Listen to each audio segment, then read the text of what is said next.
রহিম আলহামদুলিল্লাহ ওয়া সালামুন আলা ইবাদিহিল্লাযিনা ইসতাফা আম্মা বাদ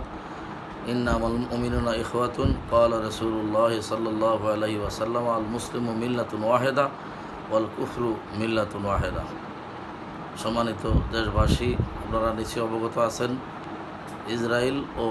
ভারত মুসলিম মিল্লাতের বিরুদ্ধে যেভাবে আগ্রাসন করতেছে, যেভাবে অত্যাচার নির্যাতন চালিয়ে যাচ্ছে। আমরা সুন্নি জনতা, বাংলাদেশের বিশিষ্ট দরবার শরীফের সম্মানিত পীর মাশায়েখ, সুন্নি জনতা, বিভিন্ন ইসলামী স্কলারদের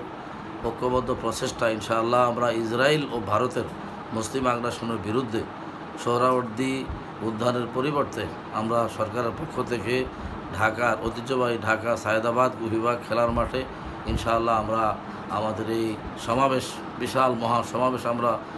করার অনুমতি পেয়েছি। এজন্য আমরা কুমিল্লা জেলা সুন্নি ইমাম মসজিদের পক্ষ থেকে আমরা সকলকে আজকে রাতের মধ্যেই আর কিছুক্ষণের ভিতরে আপনারা সকালে ঢাকার উদ্দেশ্যে রওনা করার জন্য